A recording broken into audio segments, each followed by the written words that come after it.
I am not about to show up here and play in your face. Talk is cheap. I know that if I start talking and try to talk my way into the situation, you are going to back off. You don't need false promises anymore.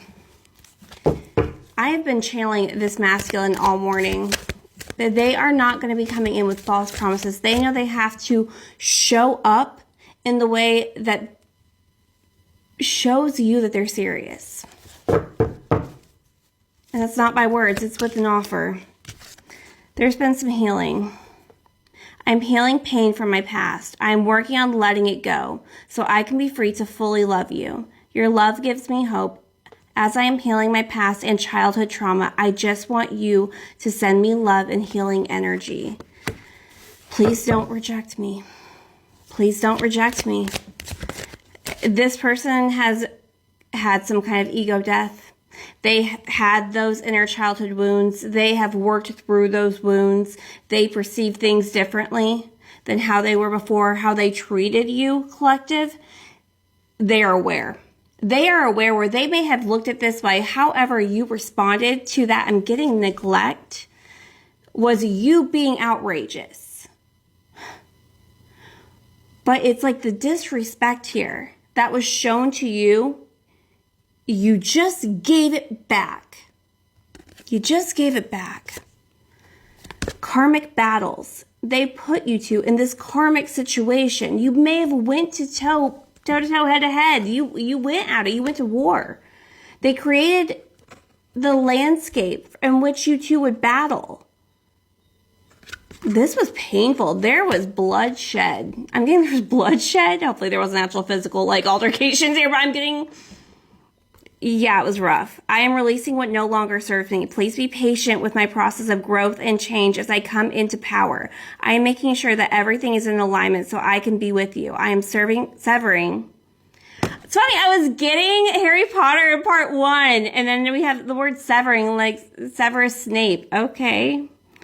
My ties with karmic situation and completing out cycles.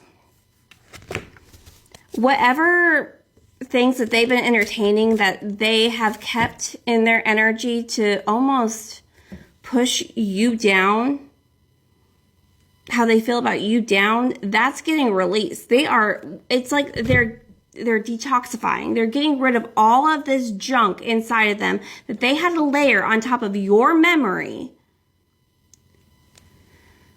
to not feel so empty.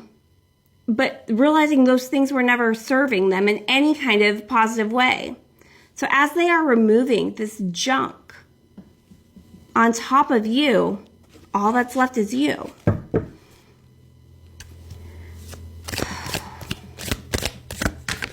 There is a very deep, heavy father wound too that's coming through. And it's like this misogynistic energy. And of like how things should be and what you should do. And it's this whole thing that like they have to release too. And I feel like this is way before they even came into your energy, which is why they probably treated you the way they did. They asked for you. They wanted something different than what they had been shown in their life. They asked for you so that they could be a better person than what they saw their father treat their mom. Okay. But then they repeated it because they weren't actually ready for you when you showed up. They hadn't cut like that wound from this fatherhood wound.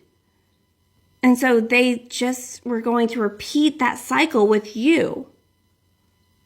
But you didn't lay down and take it. You didn't lay down and take it.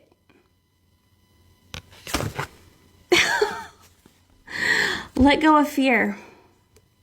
They are ascending. I told you there's been an ego death. Let go of fear. If you want this connection, if you still want this connection, this is not someone coming in with trash to put into your garden. It might smell a little trashy with all that manure, but it's just to fertilize the plants better. What? They are releasing those toxins. This person is probably the healthiest they've ever been. Spiritually, mentally, physically. They would not even approach you if there was any fear holding them back, because that would make them derail this again. They're not coming in with any kind of fear. They're coming in with a gift of a promise. It's not just these false words. It's, I'm ready. Here it is. Will you marry me? Will you do this with me? Will you consider this? The ring's right here. If you're not ready, cool. You tell me when you're ready and I will put this on you. If I have to show up every single day for you until you are ready to marry me, just know that this is here. And it's for you if you want it. I feel like this person's really going to show up probably with a ring and be like, look, it might be crazy for me to propose to you, but if you said yes to tomorrow it is. It's there for when you are ready if you choose me. Let go of fear. You are safe with me. I have no fear of making mistakes. Nothing you do or say will ever make me stop loving you. There are no mistakes on this journey, only soul lessons. If you're my test, I failed. You're my lesson. Jam. Okay. I said jam instead of damn, which is very interesting. So take that as that resonates. Marmalade. Everything happens for a reason. It's safe to be vulnerable with me. This person is not going to, if you choose to let them in, they're not going to let you down. 3, 2, 1, the countdown begins.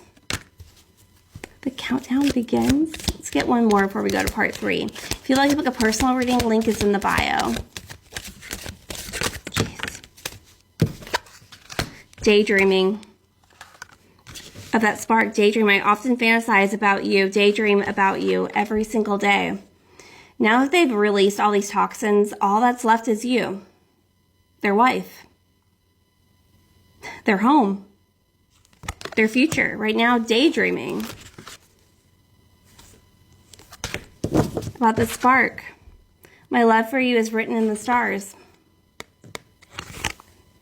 We have the spark between us, which is undeniable, invisible to everyone around us. You are the miracle that dropped into my life and lit me from within.